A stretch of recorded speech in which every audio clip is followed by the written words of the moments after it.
Huwag magpautang pag Lunes o maglabas ng pera sa gabi kung ayaw mo raw malasin. Huwag magwalis ng palabas ng pinto ng bahay dahil lalabas din daw ang swerte. Huwag maligo ng Biyernes Santo. Huwag nang tumuloy sa pupuntahan kapag may pusang itim na tumawid sa iyong harapan dahil may masamang mangyayari. Ilan lang yan sa napakarami mga pamahiin na minana natin mula pa sa mga ninuno natin. At malamang hanggang ngayon ay dala-dala pa rin natin. Sa patuloy na pag-iral ng mga paniniwalang ito, mga kapatid, may paliwanag ang psikolohiya at antropolohiya. Sa pagdanais na nating makahanap ng mga patterns sa mga pangyayari, kaugalian at aktibidad sa mundo, sa ating pag-uugnay sa mga insidente at sa posibleng sanhi nito. Kahit wala naman talaga, nakakahanap daw tayo ng lohika at katiwasayan. Nagkakaroon tayo ng ilusyon ng kontrol sa isang maligalig na daigdig. At ito malamang ay produkto rin daw ng ebolusyon. Halimbawa, sa mga modernong istruktura hanggang ngayon, ilan ang mga elevator na walang pindutan para sa ika-4 na palapag? At pansinin din ng mga kahit gaano ka high-tech ang mga gusali, wala kang makikitang 13th floor. Dahil 4 ay numero daw ng kamatayan. 13th, malas. Ang pamahiin ay sa relihiyon kung ano raw ang astrology sa astronomy. Totoo nga ba ng pamahiin ang baliw na anak ng matalinong ina?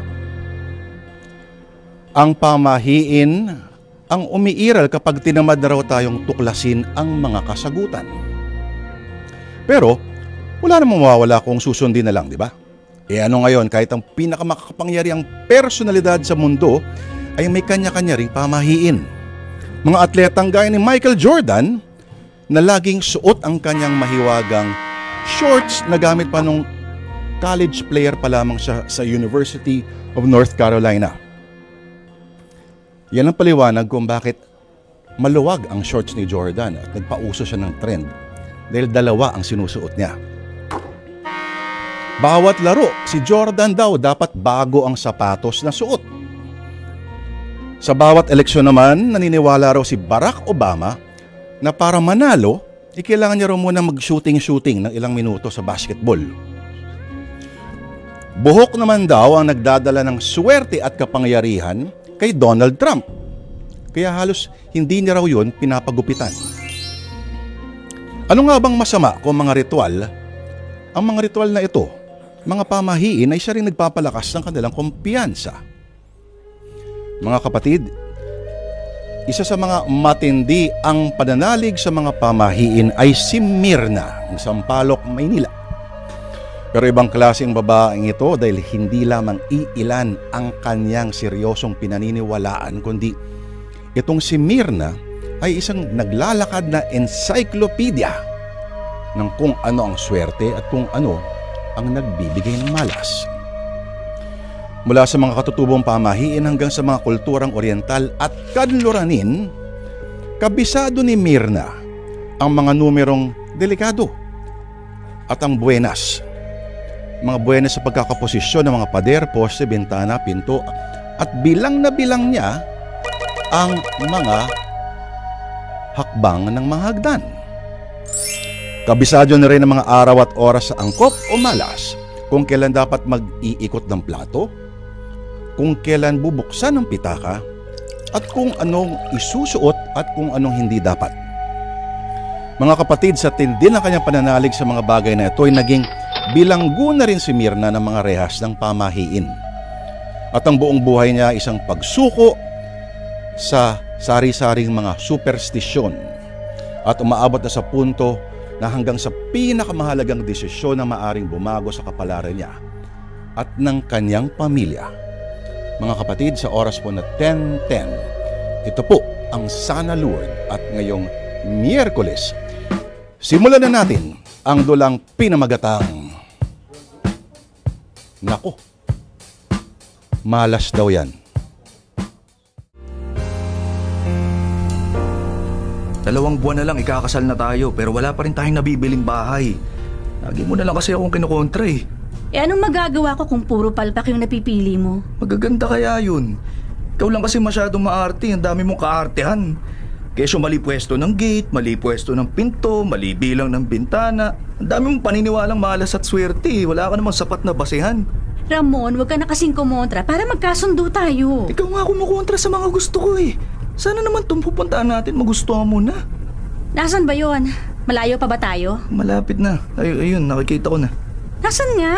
Ayun no, sa kanto sa tabi ng gasolinahan. Narito na tayo. Sige na, liga na, bumaba na tayo. Aba, malaki yung bahay na ito, Ramon. Malaki talaga. 200 square meters ang floor area sa baba. Di pa kasama yung taas. Meron pa yung bakanteng espasyo sa likod. 200 square meters din yun. 2.5 million lang ang presyo nito. Ang mura na, di ba? Mura nga pero mukha namang haunted house. Grabe ka naman. Pintura lang katapat niyan. Halika, pasok tayo sa loob. Teka muna, nakabukas na ba yan? Pwede ba tayong pumasok? Baka matrespassing tayo, ha? Nag-message na sa akin yung may-ari. Pwede na tayong pumasok sa loob. Susunod na lang siya. Dadating daw siya in 20 minutes. Oh, ayan. Ang ganda ng loob, di ba? Hindi maganda tong pwesto ng dalawang bintana. Magkatapat na magkatapat. Tagusan pag parehong nakabukas eh.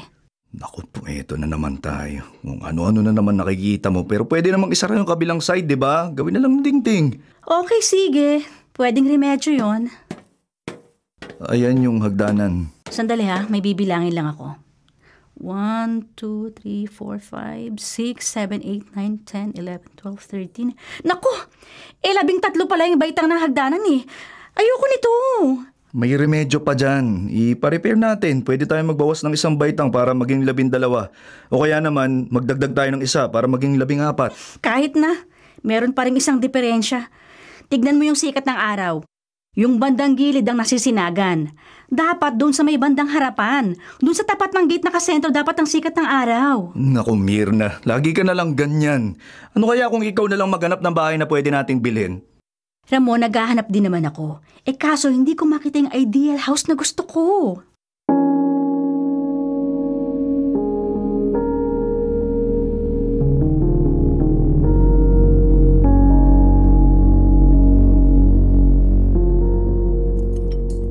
Kumusta yung lakad yun ni Ramon? Nakita mo na ba yung bahay na gusto niyang bilhin? Maganda po sana itay pero ayoko. Siguradong mamalasin kami kapag doon kami tumira. Ganyan ka naman Ate Mirna, puro na lang kamalasan ang nakikita mo. Mukhang bulag na yung mata mo sa swerte. Oo nga anak, hindi na ba talaga magbabago pananaw mo sa buhay?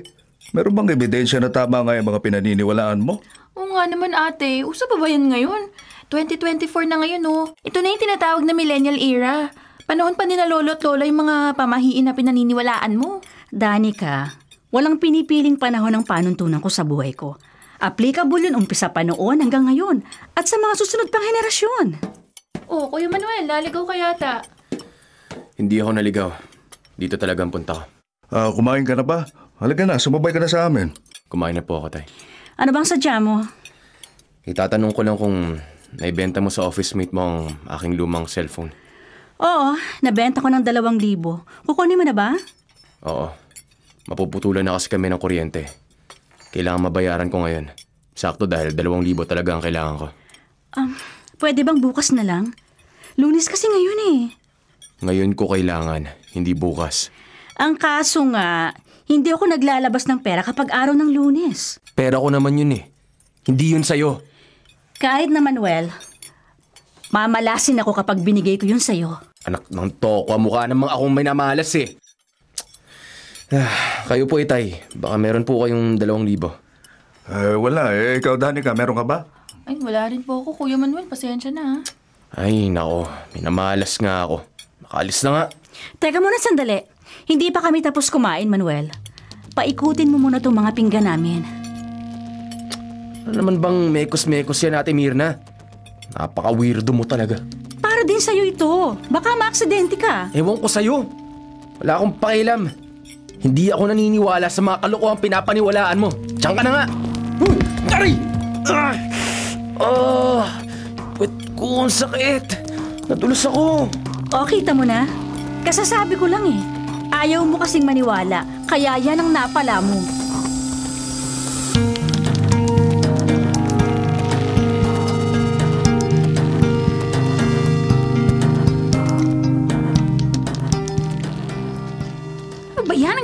naman, tapos ang init-init pa.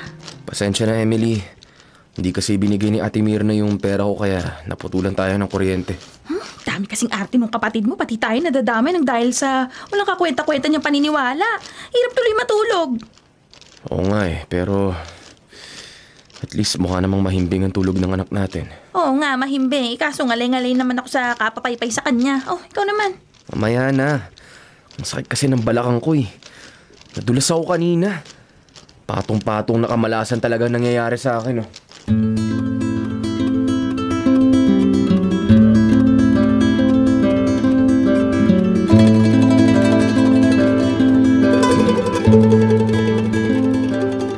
Oh my God. Dalawang guhit ang resulta rito sa ginawa kong pregnancy test. Ibig sabihin positive. Buntis ako. Paano ko to sasabihin kina Itay at Ate Mirna? Ano yung hawak mo? Ate Mirna. Huwag mo na itago sa likuran mo. Akin na, bigay mo sa akin. Hindi, wala to, te. Wala po akong tinatago. Bakit hindi mo ipakita sa akin ang isa mong kamay? Ate! Akin na sabi, bigay mo sa akin. Na, wala lang naman to eh. Bakit ba ayaw mong ipakita sa akin? Akin na nga yan. Gusto mo bang agawin ko pa yan sa'yo? Ilabas mo na. Sige, eto na. Resulta to ng pregnancy test, ha? Buntis ka ba? Sorry, Ate Mirna. Walang iya ka. Ang landi mong maldita ka. Sorry na talaga, Ate. Patawarin mo ko. Sino, Danica? Sino nakabuntis sa'yo? Sinong buntis? Ikaw ba, Danica? Ikaw ang buntis?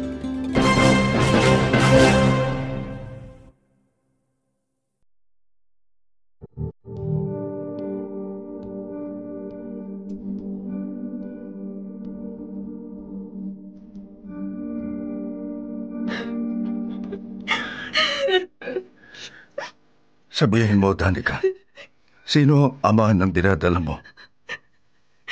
Boyfriend ko po. Ano? May boyfriend ka? Bakit hindi namin alam? Ngayon po, alam niyo na.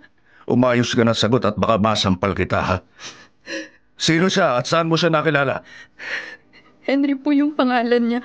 Kasamahan ko po sa department store. Pareho po kami promodizer. Nagka-boyfriend ka nang hindi namin alam? Hindi mo man lang ipinakilala sa amin? Grabe ka, Danica. Wala kang respeto sa amin. Malandi po kasi Itay. Akalain ninyo na unahan pa ako. Tay, ate, sorry na po. Patawarin niyo po ako. Paano yan? Kailangan kanyang panagutan kaya iharap mo sa akin yung damuhong yan sa lalong matalim panahon.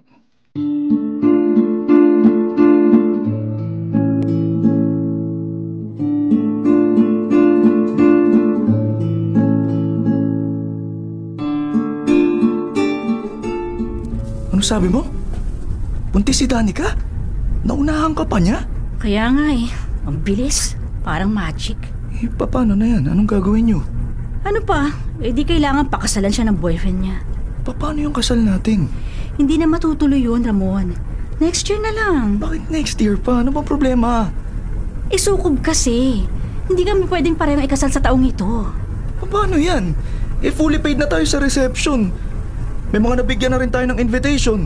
Nakapagpagawa ka na rin ng wedding gown. Nakapagpatahi na rin tayo ng damit para sa mga abay, best man, bridesmaid, flower girl, pati sa ring bearer. Magkasukot naman kami ni Danica. Siya na lang ang gagamit ng aking wedding gown. Tapos, doon na rin ang reception sa binayaran natin. Abisuhan na lang natin yung mga nabigyan natin ng invitation card. At yung mga pinatahing damit, pwede pa rin gamitin sa araw ng ating kasal. Hindi ba po pwedeng double wedding na lang? Mas okay yun dahil isang gastos na lang sa reception di makakatipid tayo, di ba? Sukob nga, Ramon. Hindi pwede. Ano ba kasi problema sa sinasabi mo, sukob? Mamalasin kaming pareho ni Danica. Mukhang ako yung minamalas kung hindi matutuloy kasal natin dahil malaki na nagastos ko Hindi ka na mag-alala. Ibabalik ko sa yung lahat ng mga nagastos mo. At kung gusto mo may interest pa.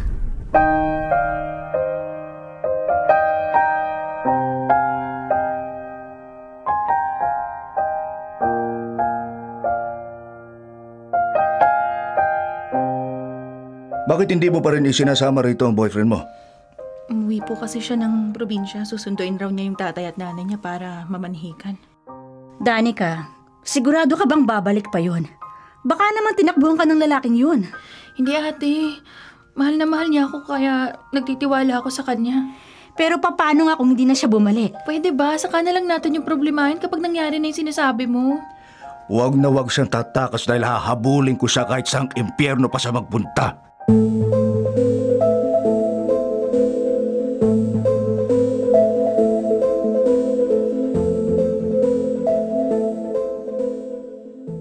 Ibang klase rin kayong dalawa ng jowa mo, Danica. Ang galing niyo sa kalukuhan. Ang bilis maluto ng nakasalang sa kalan. Ganun talaga eh. Yung pag-aasawa raw parang aksidente. Bigla na lang nangyayari ng hindi pinaplano.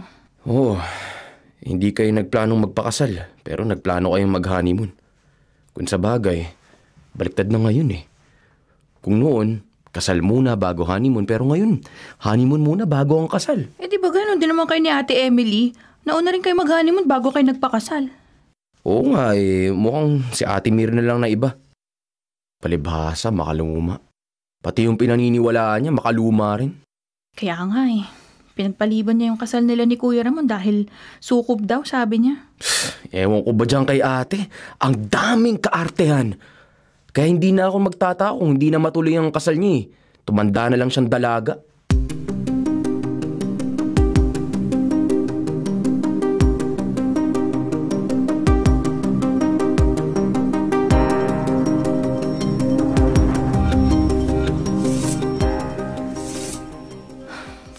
Na pala ako nagwawalis. 3 kwarto kasi yung winalisan ko Kwarto ni Itay, kwarto ni ate, saka kwarto ko. Ang dami na nitong basurang winawalis ko. Dito ako sa sala kaya doon ko na lang sasaluhin ng dustpan sa tapat ng pinto. Teka, sandali. Anong ginagawa mo? Kung nakikita mo ng wawalis, nagtatanong ka pa. Ang ibig kong sabihin, Danica, bakit palabas ang ginagawa mong pagwawalis? Lalabas din ang swerte sa ginagawa mo Dapat papasok ang pagwawalis mo para pumasok din sa atin ng swerte. Ay naku, Ate Mirna. Umiral na naman yung kawirduhan mo. Pwede ba wag ka na nga kumontra? Sundin mo na lang yung sinasabi ko. Okay, sabi mo Kaya, yan, wawalisin ko na lang ng papasok tong basura tsaka alikabok. Oy, teka! Bakit mo kinakalat dito sa loob yung mga duming winalis mo? Kasi sabi mo lang, hindi ba? Ayaw mong winawalis ng palabas yung dumi, di winalis ko papasok. Oo nga, pero sana hindi mo kinalat. Gumamit ka sana ng dustpan tsaka nilagay mo sa basuran. Mamalasin tayo kapag ginawa ko yun. Bakit naman? Para ko na rin binasura yung swerte, kaya mamalasin tayo. Ay naku, ewan ko sa'yo. Hindi ka marunong umintindi. Pinapainit mo lang yung ulo ko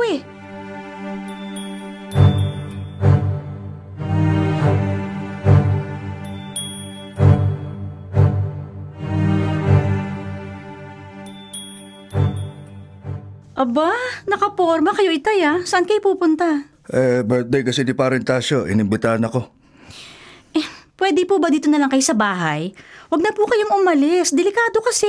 Paano naging delikado? Ano ba meron? Tay, Friday the 13th po ngayon. Baka may masamang mangyari sa inyo. Hindi, nagdasal na ako kaya walang masamang mangyayari sa akin. Paano po kayo nakatiyak? Wala namang bagay na tiyak sa mundong ibabaw hindi ba? Kung anong nakatakda, yun ang mangyayari. Iyon na nga po, Itay. Friday the 13th ngayon. Kaya meron ngang nakatakdang masamang mangyayari. At ayoko sa inyo yun mangyari. Maraming trahedya nangyayari mula Lunes hanggang Huwebes. Anong pinagkaiba nun sa trahedyang posibleng mangyari ngayong Biyernes? Alam ko, anak, matalino ka. Pero wala sa tamang lohika yung takbo ng pag-iisip mo.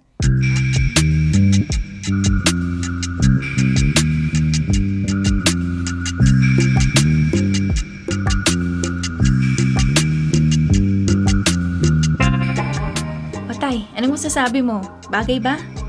Oo, bagay na bagay. Ang ganda mo, mukha kang prinsesa. Pero alam ba yan ng ate mo? Ay nako, bahala po siya. Kailangan ko po talagang isukat na lang tong wedding gown. Mukha namang sukat na sukat.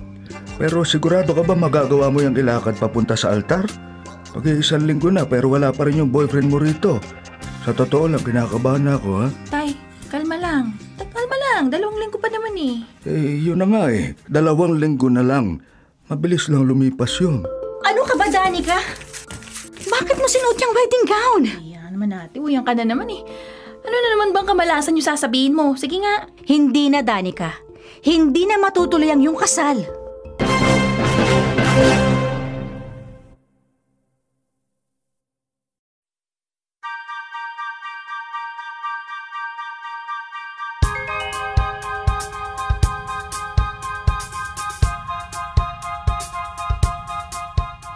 ka na naman, ate. Wala ka ba talagang kasawa-sawa sa pinagsasasabi mong wala namang katuturan?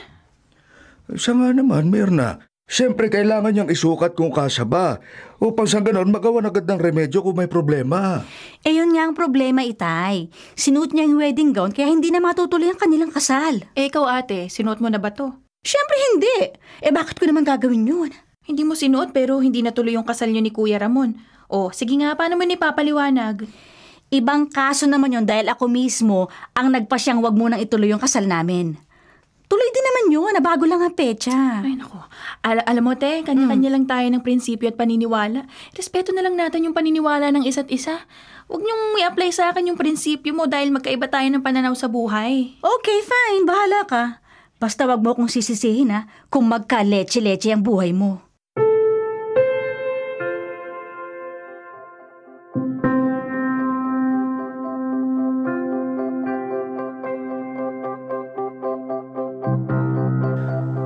Kinakabahan na talaga ako.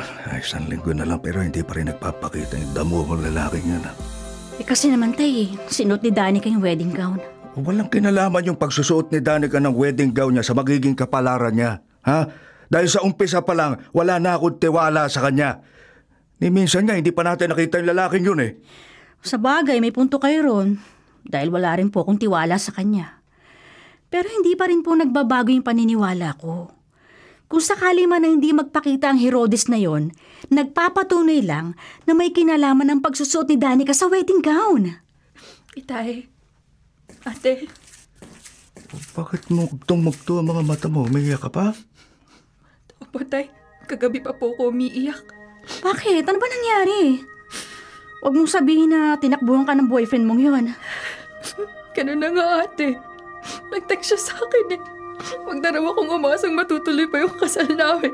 Katapos nun, hindi ko na siya makontak. Kahit hanggang ngayon, unattended pa rin yung cellphone niya, di matawagan. Sige na, tama na, ha? Tumahan ka na. Huwag mo sayangin ang luha mo sa walang kwentang lalaking yun, ha? Hindi ko po talaga mapigilan umiyak, tay. Kagabi pa po ako umiyak, pero para pong bukal na walang katapusan yung pag-agos ng mga luha ko. Ikaw kasi, ayaw mo makinig sa akin. Binalaan na kita pero sumigi ka pa rin. Huwag mo na ipagpilitan yung baluktot mong paniniwala, te. Wala naman kasi yung kinalaman sa dinaranas ko ngayon. Consequence lang to ng pagiging pupusok at hindi pag-iingat. Tama ka. Dahil basta mo na lang ipinagkatiwala ang sarili mo sa isang taong hindi mo pa lubusang kilala eh. Kaya sana magsilbing aral sa iyo ang pangyayari ito, anak. Apo, tayo nagsisisi na po ako. Next time, dapat maging maingat ka sa pagpili ng lalaking mamahalin mo, Danica. Wala na siguro kasunod to, ate. Nadadala na ako eh. Ayoko na magtiwala kahit kanino pang lalaki. Sige lang, anak. Normal lang naman na maging bitter ka sa ngayon, pero may katapusan din ang pagluluksa, ha? Ganun na nga po, tay. Nagluluksa po ako ngayon dahil pakiramdam ko para na rin ako namatayan sa puso ko.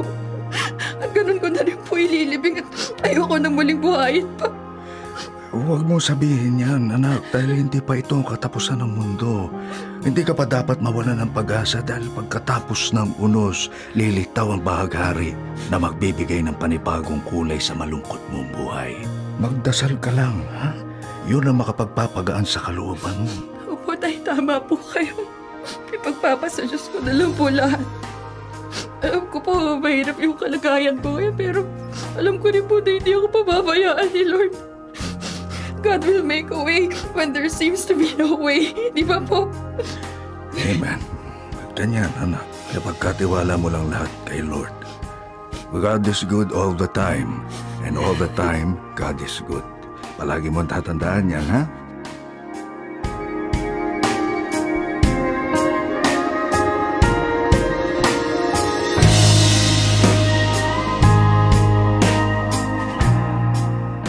Sayang naman walang naging saysay yung pagpapaubaya natin kay Danica. Kaya nga eh. Pero hindi naman natin alam na ganito palang mangyayari. Pero, pwede pa naman natin sigurong ituloy ang ating kasal. Siguro kahit next month para bang delay lang na 1 buwan. Kaso nga lang, nai-announce na natin na next year na matutuloy kasal natin eh. Hindi po pwede yung ganun. Urong-sulong, laban bawi. Pero sayang yung gastos natin. Anong natin? Ako lang naman gumastos, di ba? Kaya nga hindi ka ba nanghihinayin sa mga nagastos mo? Eh di ba sinabi mo babayaran mo ang mga nagastos ko? Ang kaso nga, hindi na matutuloy yung kasal ni Danica. Kaya kalimutan mo na yung sinabi ko. Anak ng tokwa naman ang daya mo naman oh. Kung tutusin, kasalanan mo lahat ng to eh. Ito yung naging resulta ng walang kakwenta-kwenta mo mga paniniwala. Sakit mo namang magsalita, Ramon. Para mo na rin sinabing wala akong kakwenta-kwentang tao. Tama na nga, wag na nga tayo magtalo. Wala naman akong panalo sa'yo eh. At isa pa, wala rin namang kakwenta-kwenta yung pinagtatalunan natin eh.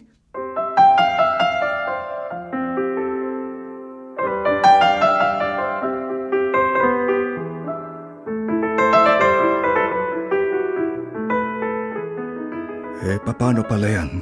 Anong gagawin niyo sa reception? Hindi na yata yun po pwedeng i-refund. Pwede pa po sanang maripan kung malayo pa. Kaso 3 araw na lang po yun eh. Ano ngayon ang gagawin niyo? Sayang naman ang pagkain. Birthday po ng isang pamangkin ni Ramon. Doon na lang daw po niya gagamitin yon.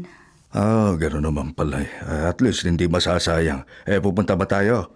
Para makabawi naman tayo kahit sa pagkain lang. Doon na lang natin ibuhos mga konsumisyon natin. Ayoko po. Kayo na lang po, Itay. Bakit ayaw mo? Huwag mo sabihin may makaluma ka na namang paniniwala tungkol doon.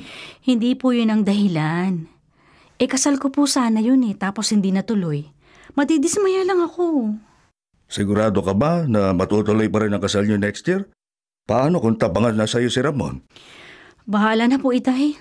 Saka ko na lang yung poproblemahin.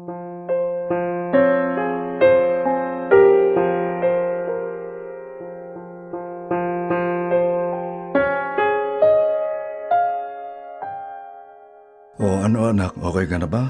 Nakamove on ka na ba? Tay, hindi naman po yung ganun kadali. 2 buwan pa lang po yung nakakalipas. Kahit naman siguro paano nabawasan na yung sakit na bitbit mo. Oo nga po, kahit papano gumaan na po yung kalooban ko dahil natanggap ko na po yung pangyayari. Sabi po kasi nila ang una raw pong hakbang para makamove on acceptance. Kaya nga rin po nung sinabi ko, tanggap ko na po yung nangyari kaya nabawasan yung bigat na dinadala ko. At anak, ang pangalawang hakbang, change of environment. Kailangan magbago ang kapaligiran mo. Umiwas ka sa mga lugar na makapagpapaalala sa iyo sa boyfriend mo. Tay, ganun na nga po. Kaya nga rin nag-resign na ako Dahil karamihan po nung pinagsamahan namin naganap sa department store. Kasi doon po nga kami nagtatrabaho pareho, di ba? Tama lang naman ang ginawa mo. Pero sana maging busy ka naman sa ibang bagay para malibang ka. At higit sa lahat, lagi kang manalangin. Yun naman po talaga yung ginagawa ko kaya alam ko po, balang araw makaka-move on din po ako.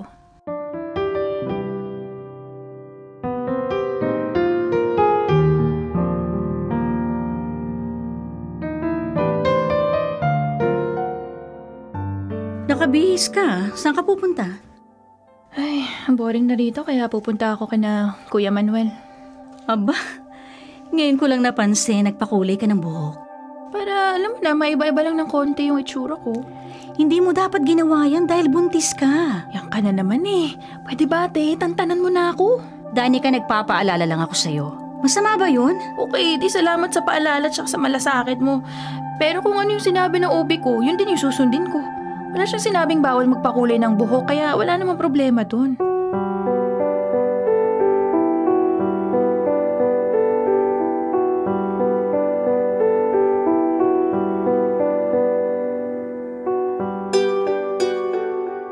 Kinakabahan na ako, Manuel.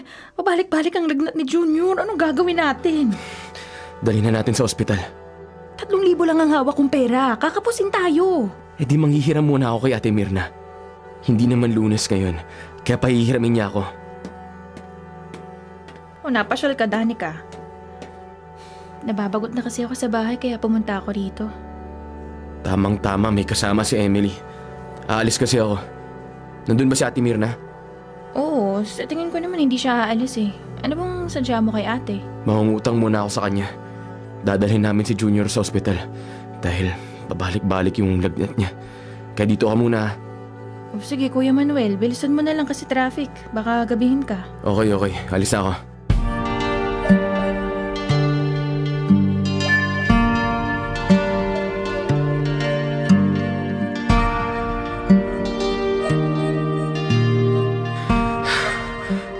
Ate, pwede mo ba akong pahiramin ng 10,000? I'm sorry, Manuel. Hindi po pwede. Bakit? Anong problema? 6:30 na ng gabi. Madilim na. Hindi ako naglalabas ng pera sa gabi. Kaya pasensya ka na.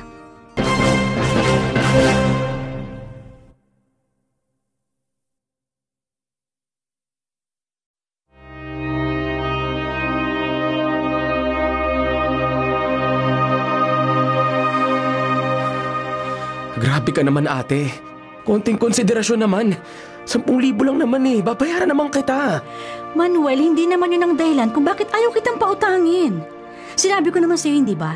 Hindi ako naglalabas ng pera sa gabi. Kahit pa 20,000 o 30,000, pautangin kita. Pero wag na yun, bukas na lang. Ate, ano ka ba?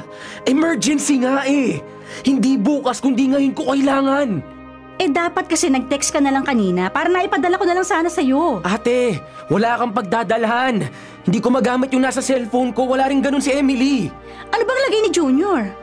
Nilalagnat nga. Lagnat lang naman pala eh. Okay pa yan hanggang bukas. Ate, pabalik-balik nga yung lagnat niya. Paano kung dengue na pala yun? Ay naku, masyado ka namang advance kung mag-isip. Wala yun. Dito ka na lang matulog, okay? At bukas na bukas din pagsikat ng araw, pauutangin kita. Hindi lang 10,000, kundi 30,000.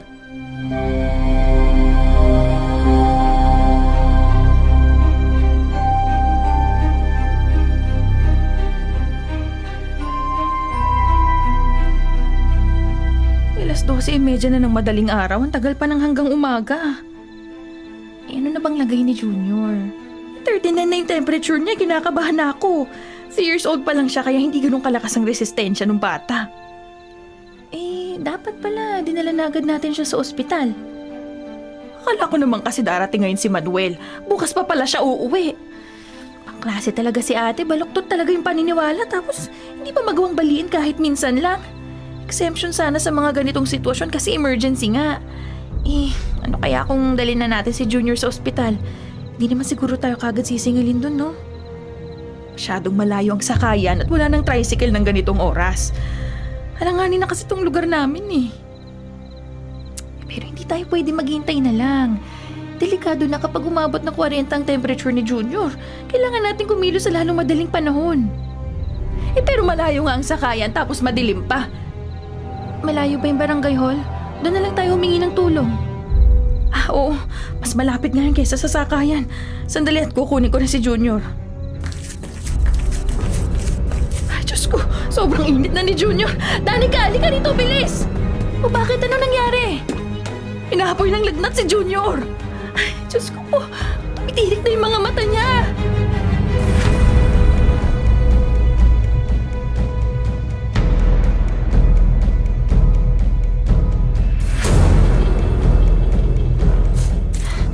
Malayo pa ba? Pagod na kasi ako eh. Oo nga pala, buntis ka. Bawal sa'yo mapagod. Okay lang, kaya ko pa. Ikaw ang inaalala ko dahil baka mapagod ka na sa pagkarga kay Junior. Gusto mo ba ako naman ang kumarga sa kanya? Ay, wag na. Baka kung ano pang mangyari sa'yo. Sandali, malayo pa ba?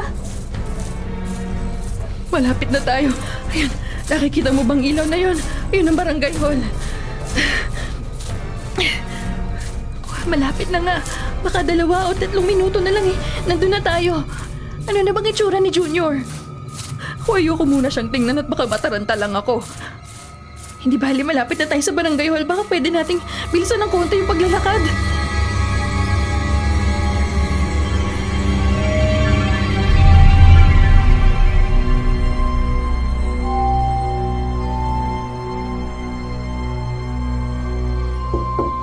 Ate?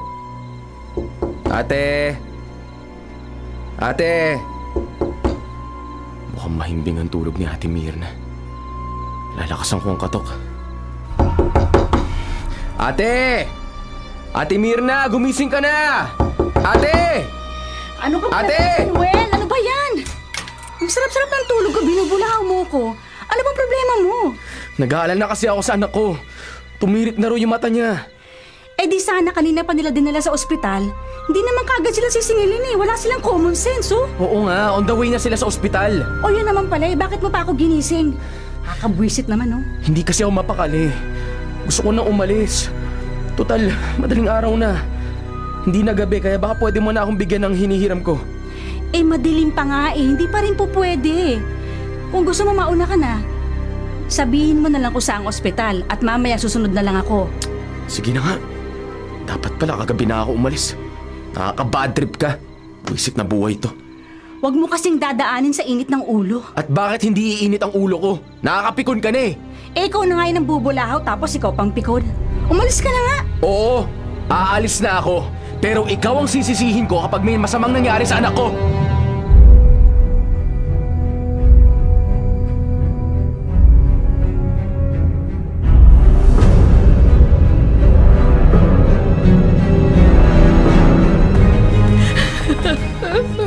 Wala na, Manuel.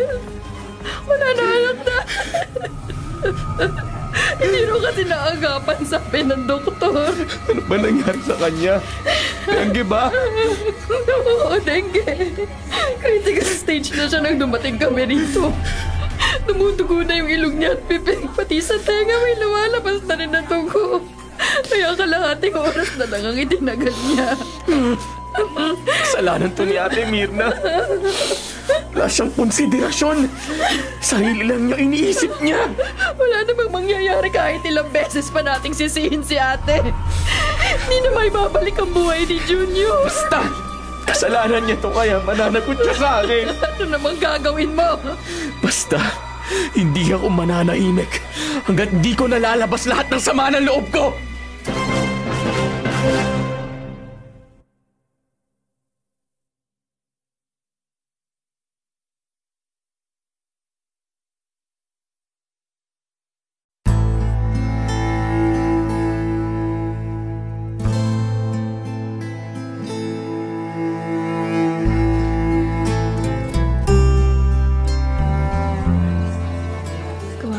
Si Junior, ate. Tingnan mo ang lungkot ng itsura niya. Pwede ba wag mo nga siyang titigan? Baka mami magmukhang bangkay ang anak mo. Sige ate, mag-umpisa ka na naman. Ikaw naman kasi ang kulit-kulit mo. Sabi ko naman sa'yo, wag ka nang sumama sa akin. Di na ako bata, kaya huwag mo na akong diktahan ng dapat o hindi dapat gawin. Ako, paubos na pala yung kandila. Sandali, magsisindi ako ng bago. Teka, sandali Huwag mong isisindi sa kandila yung isa pang kandila. Gumamit ka ng lighter o kaya posporo. Ano naman yung kaek-ek na sinasabi mo? Mamalasin ba ako kapag ginawa ko yun? Hindi yun. May susunod kasing mamamatay kapag kapwa kandila ang pinansindi mo. Siyempre, merong kasunod. Wala namang immortal sa atin dito. Lahat tayo mamamatay. Oo nga. Pero mas mapapadali ang buhay ng isang tao kapag ginawa mo yun. Alam mo, Diyos ang nagtatakda ng kamatayan ng isang tao. May kanya-kanya tayong oras, tsaka walang kinalaman dun yung pagsisindi ng kandila. Ay naku, Danica, huwag ka na nga mga tuwiran. Sundin mo na lang yung pinag-uutos ko. Ay naku, may nakita ko hindi maganda. Sandali lang May susundan lang ako sa kusina. Manang!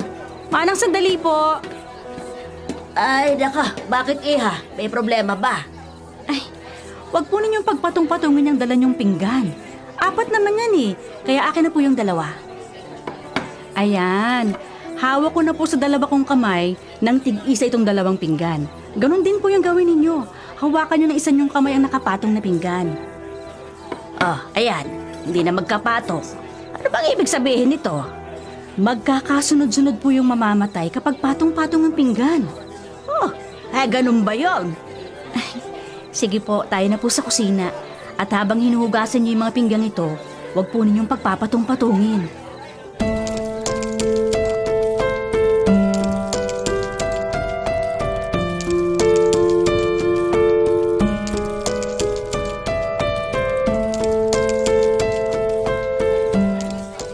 Heto Manuel, kunin mong abulay ko. Kahit pa 1 milyon yan, wala na yung saysay. At isa pa, baka malasin ka. Gabi ngayon, di ba? Bakit ka naglalabas ng pera? Swerte kasi yun kung sapat ay ibibigay. Ibang klase ka talaga, ate. Ginawa mo pang pampaswerte ang burol ng anak ko? Ang kapal naman ng mukha mo. At ako pa ngayon na makapal ang mukha. Ako na nga nagbayad ng yung hospital bill, tapos ako rin ang gumastos dito sa burol ng anak mo. Wala kang utang na loob. Wala talaga akong utang na loob sa'yo. Dahil ikaw ang may kasalanan kung bakit namatay ang anak ko. Eh bakit akong sinisisi mo? Kung binigay mo agad sa akin ang perang hiniram ko, sana buhay pa ang anak ko. Ang tanga mong asawang may kasalanan. Dapat kasi dinala niya kagad sa ospital yung anak mo. Hindi naman kasi kayo kagad sisingilin doon. Kahit pa anong sabihin mo, kasalanan mo to. Anak ko ang nagbuhos ng buhay. Dahil dyan sa bulok na prinsipyo mo, sa buhay mong yan. Bakit kaya hindi tayo humarap ng sabay sa salamin? Para makita natin kung sino sa atin ang mukhang disente. At kung sinong mukhang busabos. Nasaan ka na ba? Saan ka ba nakarating, ha? Hanggang ngayon wala ka nga asenso dahil hampas lupa ka pa rin. Pero tingnan mo ako! Nakarating ako sa kinaroroonan ko dahil sa sinasabi mong bulok na prinsipyo ko sa buhay. Hindi estado ng buhay ang basihan ng magandang halimbawa. Oo, nababalot ka nga sa ginto. Pero ugaling basura ka naman. Kaya wala ka pa rin kwenta. Dahil umaalingasaw sa baho yung pagkatao mo. Hindi na ako makikipagtalo pa sa Emmanuel. Dahil hindi tayo magka-level. Palibasa kasi wala kang pinag-aralan eh. Kaya kahit na kailan, hindi mo ako maiintindihan.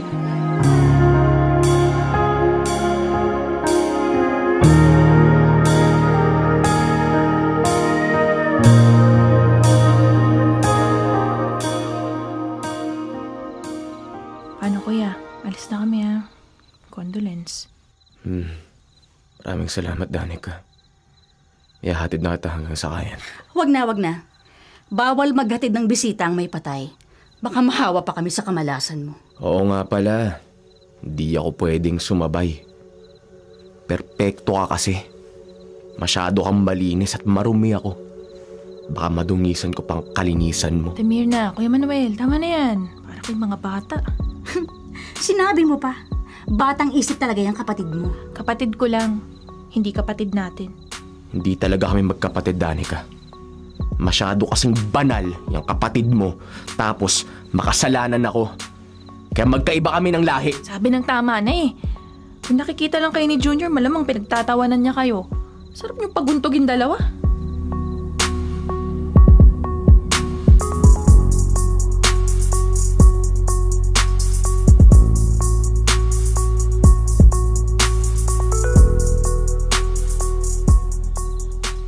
Kanina pa tayo naglalakad ah. Mukhang naliligaw na tayo. Oo nga, madilim pa naman. Mabuti na lang at may liwanag ang buwan. Kasi kabilugan ng buwan ngayon oh. Teka, di ba ugali mo yung maligo bago ka matulog?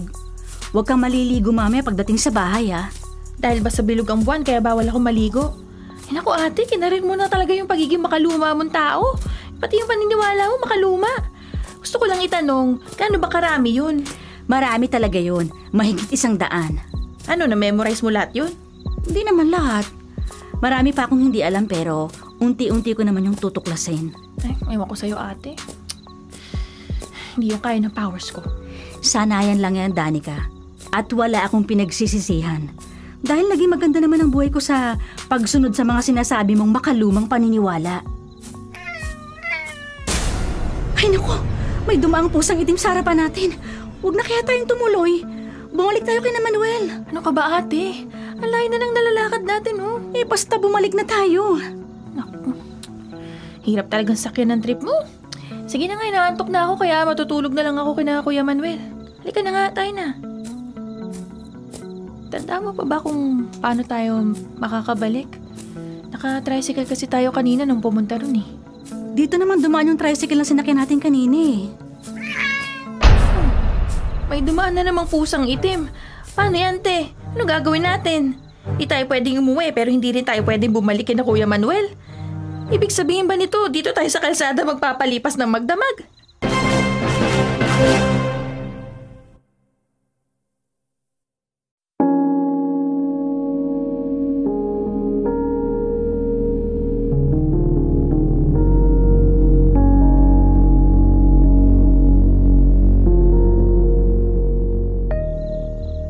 Ano ate? Tatanga na lang ba tayo rito? Sandali. Nag-iisip ako ng dapat natin gawin. Abay, bilisan mo naman ang pag-iisip. Hindi natin kabisado yung lugar na to. Baka kung may dumating na aswang o kaya tikbalang. Pwede ba tumahimik ka na nga lang? Natataranta na nga ako, nananakot ka pa eh. Ate, tinan mo yung puno. Gumagalaw. Tsaka may lumulutang na puting damit. Baka white lady na yun. Talaga? Nasaan? Wag mo nang hanapin. Baka biglang bumulaga sa harapan mo.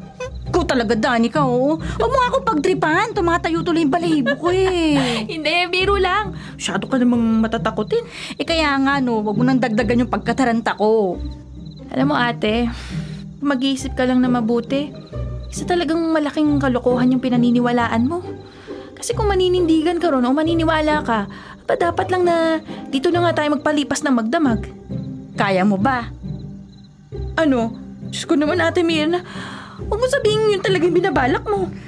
Kung sasamahan mo ko eh, bakit hindi? Ewan ko sa'yo. Di ko na talaga kayang sakyan yung mga kabaliwan mo. Bahala ka na magbaliw dyan mag-isa. Diyan ka na. Oy, teka sandali lang. Huwag mo akong ibang mag-isa rito.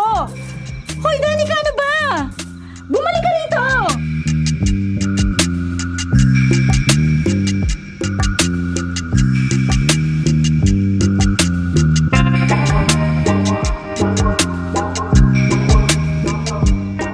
Oh, ba't bumalik ka?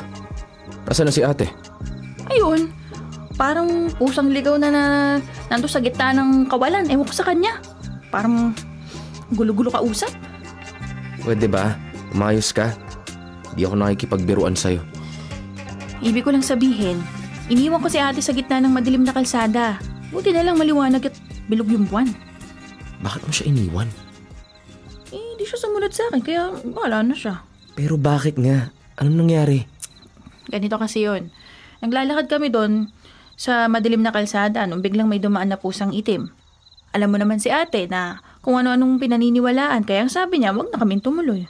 Tapos? Sabi niya, bumalik na lang kami rito, pero sa aming pagbalik may dumaan na namang pusang itim, kaya hindi rin kami pwedeng bumalik dito. Oh, tapos anong sunod na ginawa niyo? Aba, gusto niya mangyari, doon na lang kami sa kalsada magpalipas na magdamag. O diba, isang malaking kalukuhan yun. Kaya umalis ako pero hindi naman siya sumunod sa akin. Ay, ibang klase talaga si ate. Parang tanga lang. Kaya nga di ko tuloy malaman kung maawa ba ako o matatawa sa kanya. Sana naman walang mangyaring masama sa kanya. Ba, mukhang concern ka na kay ate Di ka na ba galit sa kanya? Oo, may hinanakit pa rin ako sa kanya. Pero kahit pa ilang beses kong baliktarin ang mundo, kapatid ko pa rin siya. Siyempre, nag-aalala ako.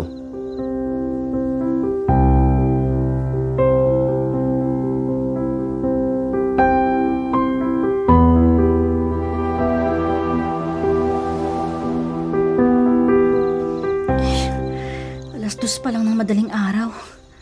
Hindi ako tatagal ng ilan pang oras kaya babalik na lang ako kina Manuel. Alam ko galit pa rin siya sa akin pero mas matitiis ko pa yung presence niya kesa naman para akong tanga rito. Bakit bigla akong kinabahan? Ay, Diyos ko.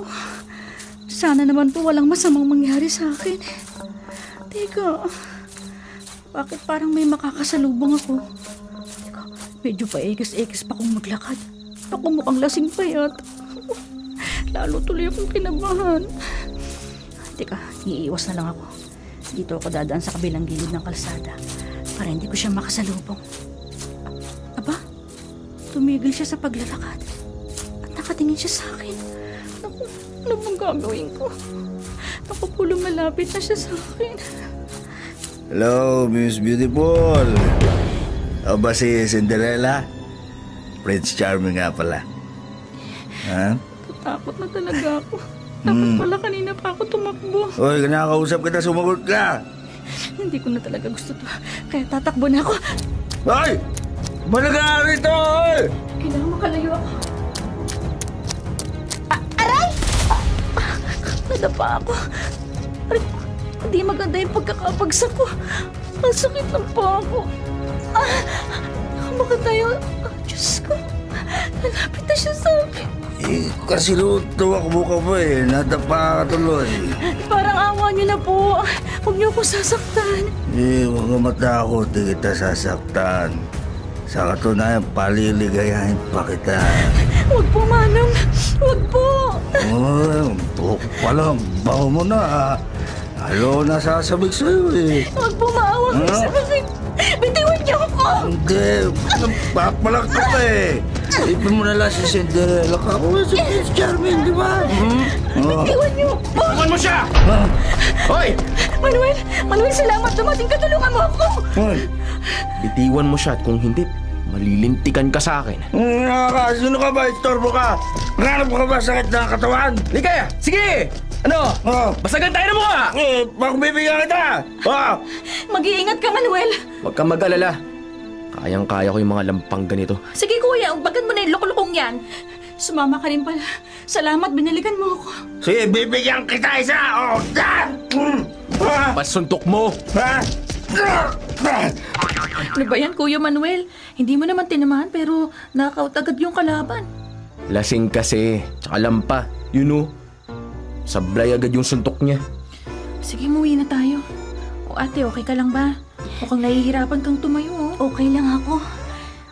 Kaya ko pa maglakad pero masakit pa rin yung paa ko eh. Sige na ate. Alalayan ka na lang namin. Tara.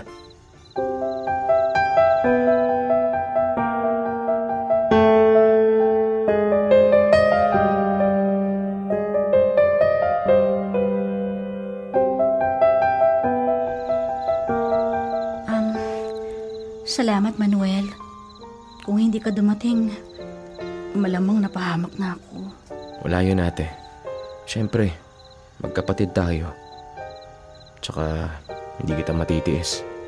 Patawarin mo sana ako, Manuel.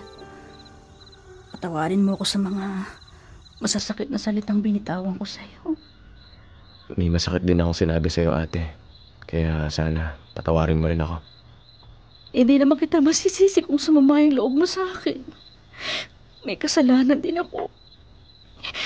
Siguro nga kung binigay ko kagad yung perang hinihiram mo, baka naagapan pa si Junior at naisalba yung buhay niya. Ate, huwag na tayong magsisihan. Siguro yun talagang nakatakdang mangyari. Ang mahalaga, nagkasundo na tayo. Siyempre, naisip na natin kung saan tayo mali. Tama ka. Siguro nga, may mali sa aking mga pinaniniwalaan. Dahil sa aking bulag na paniniwala, isang munting nila lang ang nagbuwis ng buhay. At muntik na rin ako mapahamak. Siguro nga dapat ko nang baguhin ang aking pananaw sa buhay.